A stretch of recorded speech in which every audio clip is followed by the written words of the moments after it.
Imagine spending a year planning the most important business meeting of your life. You travel halfway around the world. You bring the best gifts money can buy. You rehearse your pitch 1,000 times. And when you finally get your chance, the person across the table looks at everything you've brought, everything you've prepared, and says, "We don't need any of this. You can leave now." That actually happened. In 1793, Britain sent their best diplomat to China with cutting-edge technology, desperate proposals, and high hopes. The Chinese emperor took one look and sent him home empty-handed. It seemed like a minor diplomatic failure at the time, a footnote in history. But that single rejection triggered a chain of events that would humiliate China for a century, kill millions, and reshape the entire world order. This is the story of the most expensive no in human history. Here's something that blows people's minds. In 1800, China wasn't just powerful, it was obscenely dominant. We're talking about an empire that produced 1/3 of everything made on planet Earth.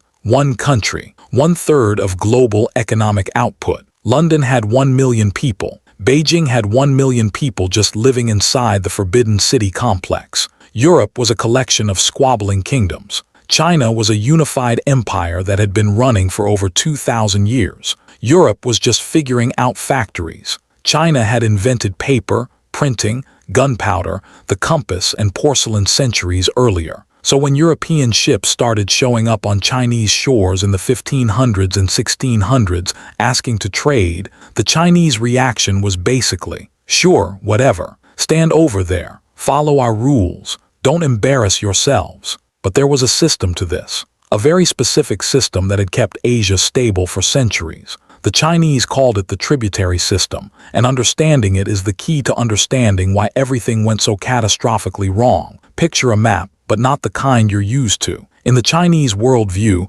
their empire sat at the absolute center, not because of ego, because for most of human history, it actually was the center of civilization in East Asia. The emperor wasn't just a political leader. He was called the Son of Heaven, chosen by cosmic forces to rule. His capital was called the Middle Kingdom because it sat between heaven and earth, between order and chaos. Everyone else existed on the edges, in varying degrees of civilization. Korea, civilized but junior partners. Japan, respectable but distant. Vietnam, getting there, Europeans, barely better than barbarians. The farther you got from China, the less civilized you were considered to be. And here's the thing, this wasn't just propaganda. For centuries, China genuinely was more advanced. While Europe was stuck in the Dark Ages, China had massive cities, sophisticated bureaucracy, advanced agriculture, and technology that wouldn't reach Europe for hundreds of years. So they built a system around this reality. If you wanted to trade with China,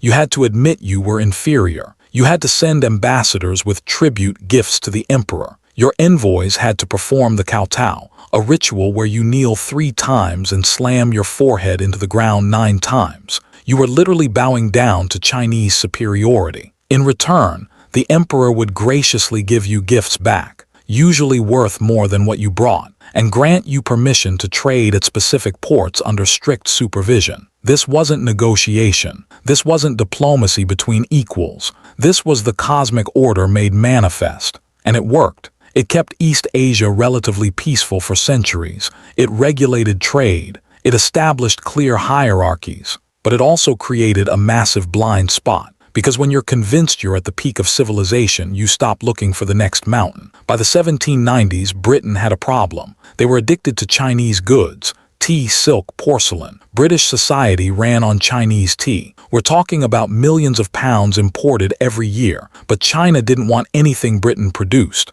Not their wool, not their manufactured goods. Nothing. So Britain had to pay in silver, pure cash. And it was draining their economy. The trade imbalance was becoming a national crisis. King George III decided to try something ambitious. He would send a top diplomat to negotiate directly with the Chinese emperor, open more ports, reduce restrictions, establish normal diplomatic relations, treat each other as equals. The man chosen for this impossible task was Lord George Macartney, an experienced diplomat, smart, cultured, and about to walk into a cultural collision that neither side fully understood. The British government spared no expense. They loaded up 3 ships with over 600 crates of gifts. the finest products Britain could produce, scientific instruments that could measure longitude, telescopes that could see distant stars, planetariums showing the solar system, advanced weapons, beautiful artworks,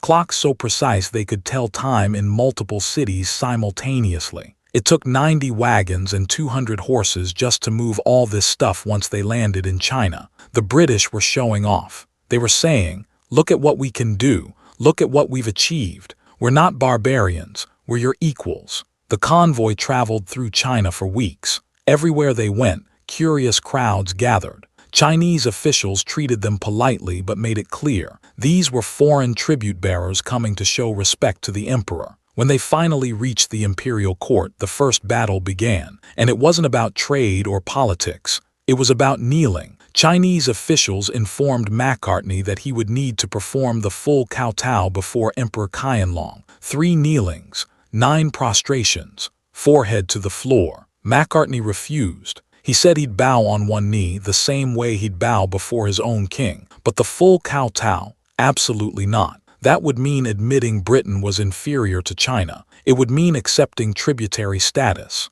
The Chinese were baffled. Every envoy performed the kowtow. Korean ambassadors did it. Vietnamese delegations did it. What made these British so special? More importantly, what made them so disrespectful? They argued for days. Chinese officials said it was non-negotiable. Macartney held firm. Eventually, they reached some kind of compromise. Historians still debate exactly what Macartney did. Some say he kneeled. Some say he just bowed deeply. The sources conflict. But whatever happened in that room, the message was clear. Britain wasn't playing by the rules. And the Chinese court didn't like it. When Macartney finally got his audience with Emperor Qianlong, something remarkable happened. The emperor, 83 years old at the time, sat on his throne and watched as the British gifts were presented. The scientific instruments, the weapons, the clocks, the artwork, everything Britain had brought to impress China. And Qianlong was completely,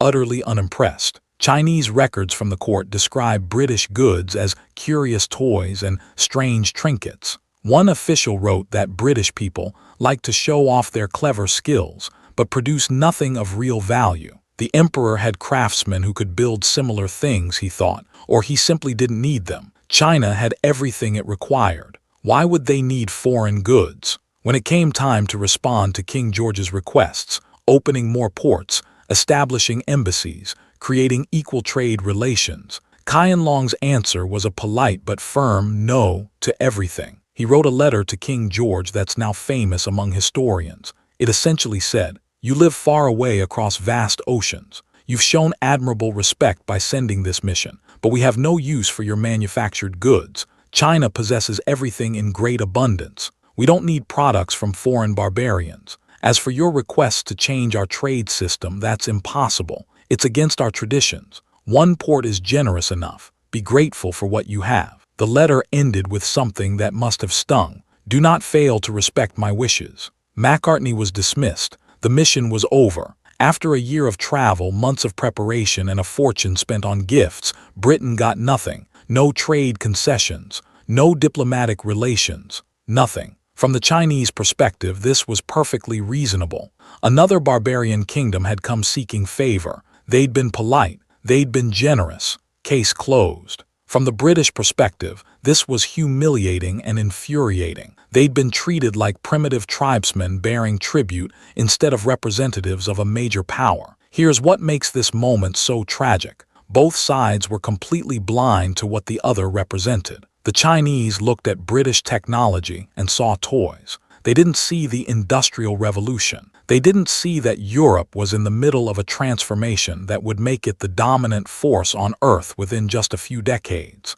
In 1793, the year of Macartney's mission, Britain was building steam-powered factories. Iron production was exploding. New technologies were making their ships faster and their weapons deadlier. The textile industry was being revolutionized. Britain was creating an industrial war machine. China saw none of this. They looked at a fancy clock and thought, our craftsmen make nice clocks too. But why? Why did China miss something so obvious? Because they had no reason to look for it. China had been the most advanced civilization for over 2,000 years. Their traditional methods worked perfectly fine. They had massive agricultural output, huge populations, efficient administration, beautiful art and culture. Why would they need to copy European methods? There's also an economic reason. Europe industrialized partly because they had labor shortages and high wages. Building machines to replace workers made financial sense. China had enormous amounts of cheap labor.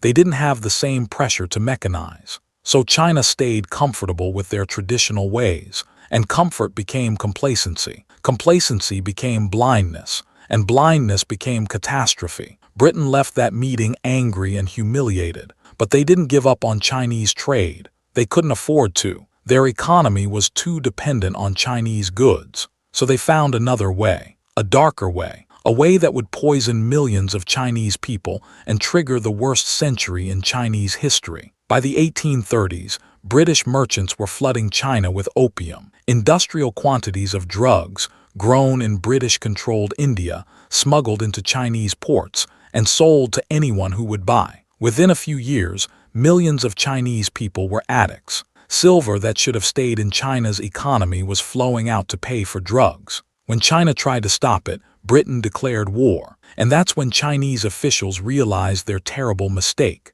Those toys Macartney had brought, those weren't the point. The real technology was the steam-powered warships that now sailed up Chinese rivers, the rifles that could reload in seconds instead of minutes, the cannons that could bombard cities from miles away. China's massive armies with their swords and spears were slaughtered. Their wooden war junks were obliterated by iron steamships. It wasn't even close. China was forced to sign unequal treaties, pay massive compensation, hand over Hong Kong, and open their markets to foreign exploitation. And it didn't stop. Over the next century, China would be invaded again and again, carved up by foreign powers, humiliated, broken. All because in 1793, they looked at European technology and said, "We don't need this." That moment when Emperor Qianlong dismissed Macartney wasn't arrogance. It was a rational decision based on centuries of experience and success. China had been great for so long that they couldn't imagine someone else overtaking them. But here's the brutal truth about history. Past success doesn't guarantee future safety. The world changes.